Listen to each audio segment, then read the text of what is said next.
individual, wrote last May 17th a 23rd Amendment to the Constitution of the United States.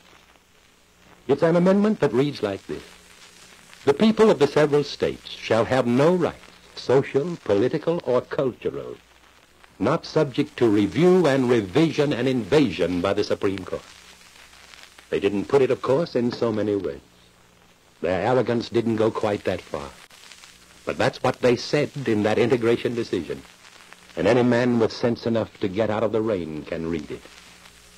But to get back to Governor Hodges' report to the people last night, his discussion, most of it, was given over to the problem of raising additional tax revenue. We are confronted now, he said, with the question of deciding whether the people want the sales tax to include food, medicine, and other basic essentials, or whether they want to place a consumer excise tax on the sale of luxury items such as tobacco and soft drink. He called the choice one of the most important issues now facing the 1955 session. He asked the people of North Carolina to tell their legislators what tax proposals they favor. Now, the matter of additional taxes and how they are to be raised is, of course, of vital importance to all of us, and North Carolinians, I'm sure, will weigh the matter carefully, pro and con, and respond to the governor's appeal for an expression of opinion. But the matter of taxes and tax revenue, I maintain, is of much less importance than is the matter of racial integration in our public schools. After all, the matter of taxes involves only our pocketbook. Racial integration involves our very lifeblood, the lifeblood of the white race and the Negro race.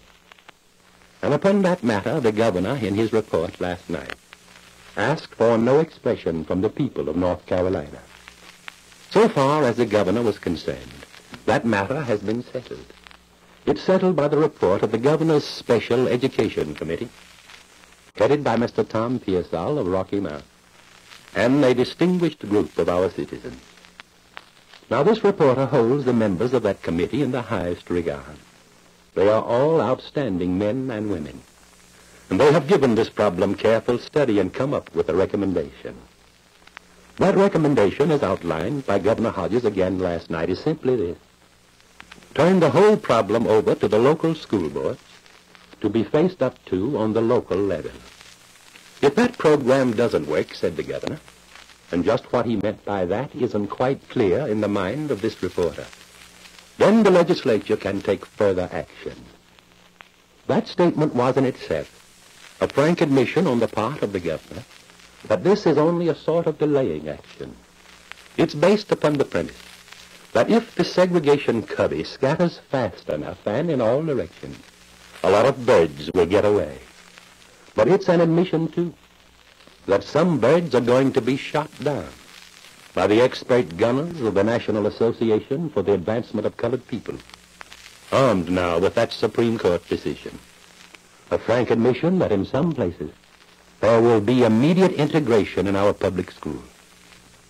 A case in point is the city of Greensboro, where the school board, only a few days after the Supreme Court's illegal decision, threw up its hands in complete surrender, and with but one dissenting vote, ordered that school authorities begin immediately a program looking toward racial integration in the public schools of Greensboro. Now, maybe the people of North Carolina are in favor of that program. If that is the case, then certainly that's what should be done. That is the democratic process, and this reporter would be the last to oppose it. But I have an idea, and I've discussed this matter with a lot of people. I have an idea that a tremendous and overwhelming majority of our people in North Carolina does not subscribe to that program. That being the case, I'm asking now that the people of North Carolina advise the governor and the legislature not only on how they feel about taxes, but that they advise them, too, on how they feel about racial integration. Unfortunately, we can't make our position known through the newspapers. The newspapers of North Carolina, most of them of general circulation, are selling us down the river so far as racial integration is concerned. A lot of newspaper editors, a lot of publishers are in favor of it. They don't come right out and say so, But they serve the same purpose by the way they handle and color the news, the way they deny their columns to those who seek to speak out against it. We can't speak for the Parent-Teacher Association or through the Parent-Teacher Association. The leaders of that, too, or so we hear from reliable authority here in Raleigh, if not actually in favor of integration, are opposed to making any stand against it. How, then, are we to give an expression to our opinions? Well, I've got a plan. I call now a mass meeting to be held in Raleigh, at which the people of North Carolina will be given an opportunity to say how they feel about this matter. I call this mass meeting for the night of March 18th. We have the constitutional right to call this meeting. We have the right under the Bill of Rights to assemble peacefully and petition the government for redress of grievances. It hasn't yet been denied by the Supreme Court. I'm calling this meeting on my own motion. I haven't discussed it with anybody. It's strictly my own idea. I issue now an invitation to the governor and all members of the legislature to attend. I invite all school board members. I invite anybody else who's interested, but mark this down. This meeting isn't being called for the purpose of finding ways and means of knuckling under to this Supreme Court invasion of our rights. It's for the purpose of giving expression in calm, but nonetheless firm manner, to the position of those who oppose racial integration in our public schools. That is but the opening battle in a deliberately planned, carefully organized, well-financed campaign to do away with all racial barriers and the destruction of both the white and the Negro races. I plan to have a carefully worked-out program that will run for about 2 hours. I'm going to get speakers to present the side of those who oppose integration. I plan to have something to say myself. This meeting, I promise you, will not be of the rabble-rousing variety. This isn't a matter to be discussed with passion and threats and an appeal to the emotions. It's a matter that requires calm and dispassionate study and analysis, and calm and dignified but nonetheless definite action.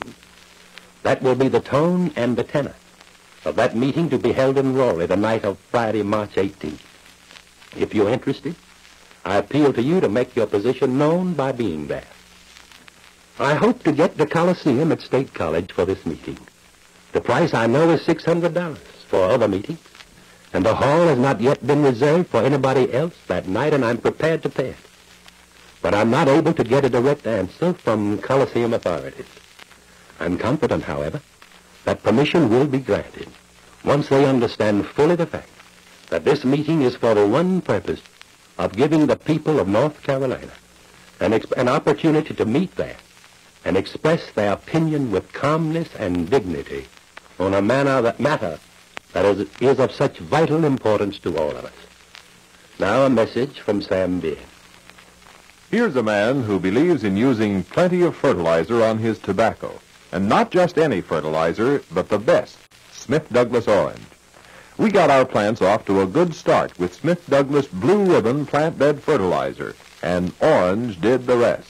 So writes A.J. Harley and Son from Wendell, Virginia. We used Orange 4-8-10 on 3 2/10 acres of Burley 16 tobacco. We sold off this acreage 9,854 pounds, which brought us $4,823.52.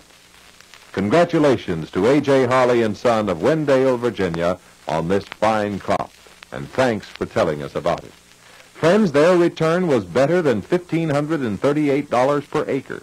It pays to fertilize tobacco with Smith Douglas Orange, for quality counts in tobacco fertilizer the same as in tobacco, and Smith Douglas puts the quality there.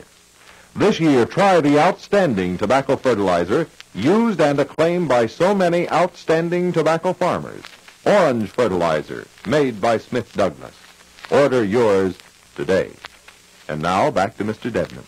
Secretary of State Dulles is on his way to Washington by plane after a secret conference on Formosa with top military leaders of nationalist China and American naval experts.